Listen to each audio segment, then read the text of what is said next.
મિત્રો खूब लाइक કરી રહ્યા છો, खूब શેર કરી રહ્યા છો, खूब સબસ્ક્રાઇબ કરી રહ્યા છો। આજ તો મનુષ્ય નાગપુરથી મોકલ્યો છે વિડીયો, પાઉંભાજી સરસ મજાની બનાવી છે। અને બીજું નિસરાએ શેઠ સેગાળસિયાની વાત કરી છે, જે બિલખા જુનાગઢની બાજુમાં બિલખા આવ્યું, એ શેઠ સેગાળસિયા થઈ ગયા। ભગવાન વિષ્ણુએ બહુ આકરી કસોટી કરી હતી, એ નિસરાએ ખૂબ સરસ મજાની વાત કરી છે। તો બુધોએ પૂરો વિડીયો જોવા વિનંતી। જય સ્વામિનારાયણ। જય સ્વામિનારાયણ। પાવભાજી બનાવવાની છે। કેમ માલા? માલા તું શું ખાય છે? પાનનો મુખવાસ। ચલો, માલા પાનનો મુખવાસ ખાય છે। અને પાવભાજી માટે મેં લીધું છે ફ્લાવર, કોબી, એક આલુ છાલ કાઢીને, ટમેટા, રીંગણ અને એક શિમલા મિર્ચ, તે સબ્જી લીધી છે। આને બરાબર ધોઈને કાપી લેવાની છે। શાકભાજી બધું કપાઈ ગયું અને હવે એમાં થોડુંક મીઠું, આને ધોઈ લેવાનું શાકને, અને પાણી,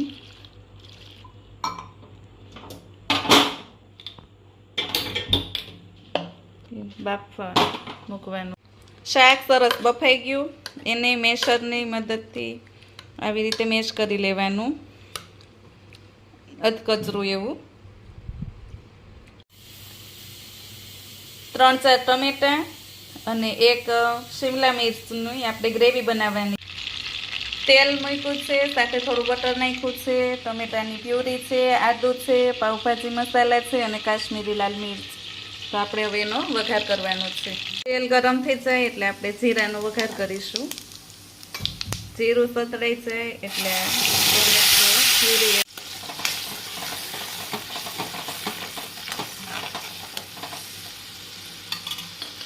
આદું છે।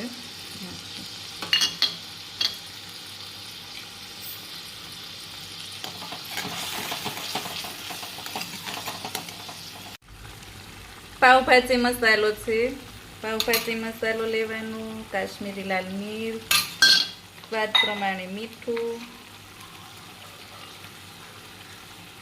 થોડી હળદર, ધાણા જીરું, બધું બરાબર મિક્સ કરવાનું। પ્યુરી અડધી ચડી જાય ને એટલે મસાલા કરી દેવાના। હવાને બરાબર ચડવા દેવાનું, પછી શાક ઉમેરવાનું। તેલ છૂટું પડે ને ત્યાં સુધી બરાબર આને ચડવા દેવાનું છે। તીખાશ માટે થોડુંક રેગ્યુલર મરચું નાખવાનું। અને બરાબર આપણી ગ્રેવી ચડી ગઈ છે, તેલ એકદમ છૂટું પડી ગયું છે। તો હવે આપણે આમાં શાક ઉમેરશું। શાક ઉમેરીને આને બરાબર મિક્સ કરવાનું અને સરસ ચડવા દેવાનું। શાક બરાબર મિક્સ થઈ ગયું છે। છેલ્લે આપણે સ્વાદ પ્રમાણે થોડી ખાંડ અને લીંબુનો રસ એડ કરી અને 10 થી 15 મિનિટ ધીમા ગેસે ચડવા દેવાની। ભાજી ઉકળી ગઈ છે આપણી, જેમ ઉકળે ને એમ સરસ કલર આવતો જાય। છેલ્લે થોડું આપણે બટર એડ કરશું અને લીલા ધાણા। તો તૈયાર છે આપણી ભાજી। હા, પાવ શેકવાનું શરૂ છે। તેલ નાખ્યું, બટર, પાવભાજી મસાલો, કાશ્મીરી લાલ મરચું અને લીલા ધાણા, આ બધું બરાબર મિક્સ કરી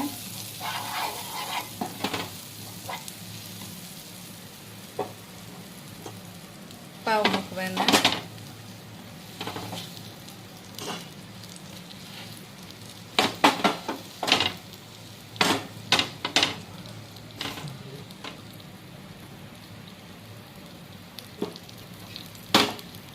આને બરાબર હવે શેકી લેવાના।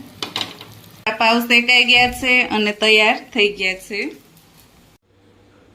પ્લેટ તૈયાર થઈ ગઈ છે। પાવ ભાજી, કાકડી ટમેટાનું સલાડ અને પાપડ।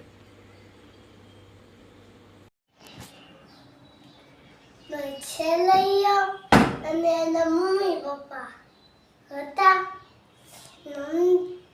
હતા તો એને એવો નિયમ કે સાધુ માસ મને પહેલા જમાડીને પછી આપણે જમવાનું।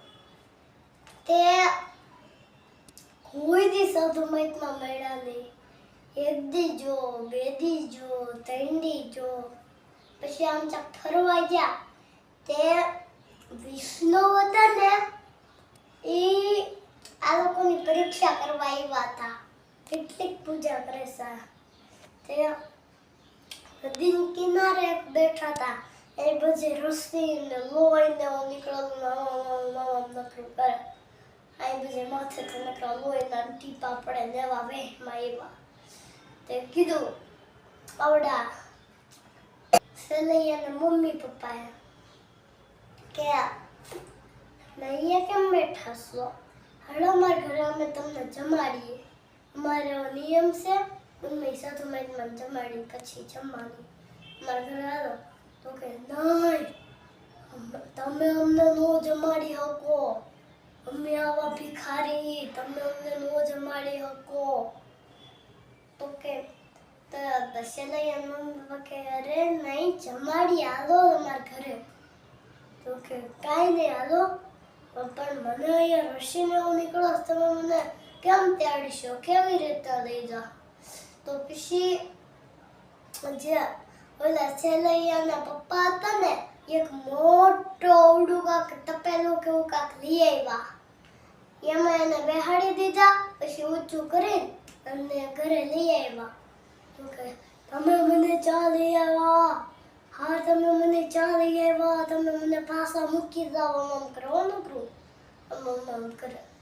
તો કે નહીં પછી હે હારી હારી શ્રીખંડ ને રોટલી ને દાળ ભાત ને શાક ને હારા હારા લાડવા ને છાશ ને એવું બધું પૂરી ને એવું બધું લઈ આવ્યા.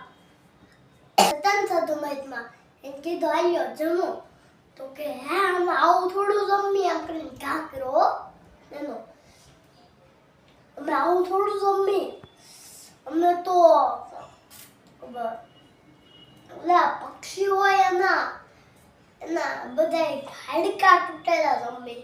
તો એ તો આમ ચાક દુકાન હતી ત્યાંથી લઈ આવ્યા કૂતરાના ને હાડકાઓ.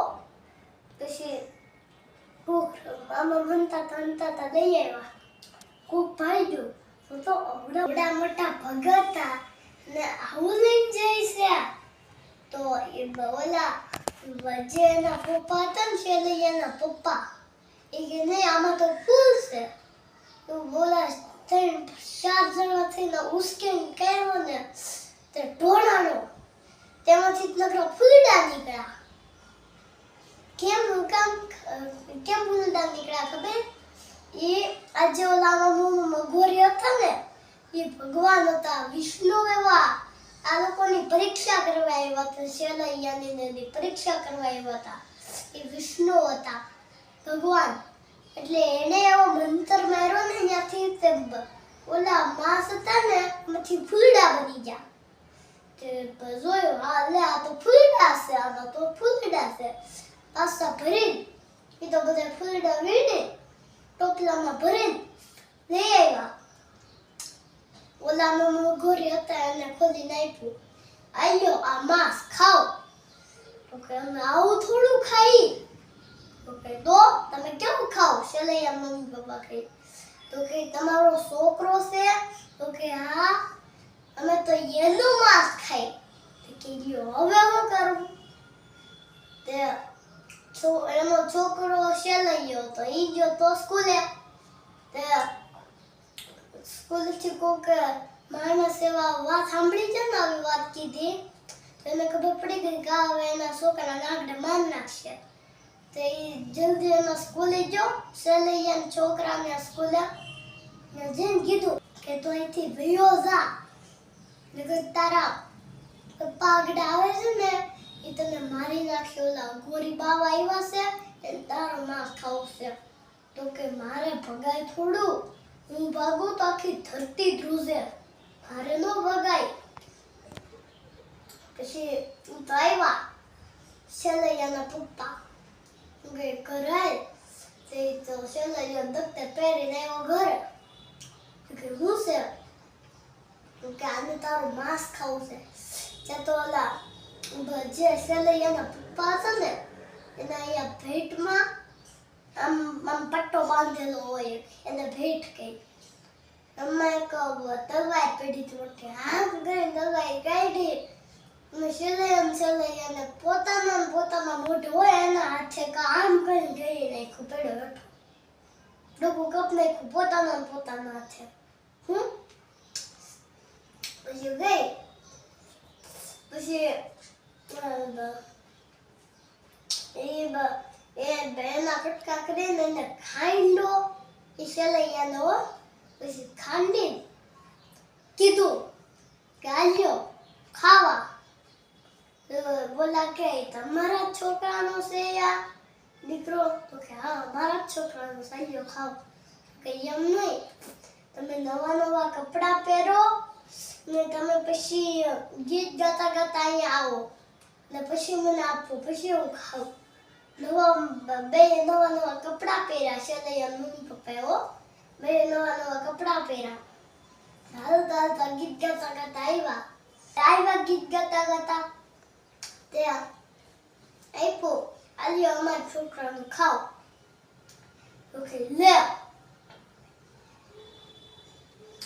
આવું કે અમારા છોકરાનું માંસ ખાવા એમ કીધું કે અમે આવું થોડા ખાઈ એમ કે આ બગોરી જે બાબા હતો ને કે અમે આવું થોડું ખાઈ. ચા ઓલા તો કે ઓલા છેલ્લૈયા મમ્મી છેલ્લૈયા પપ્પાને કહે કે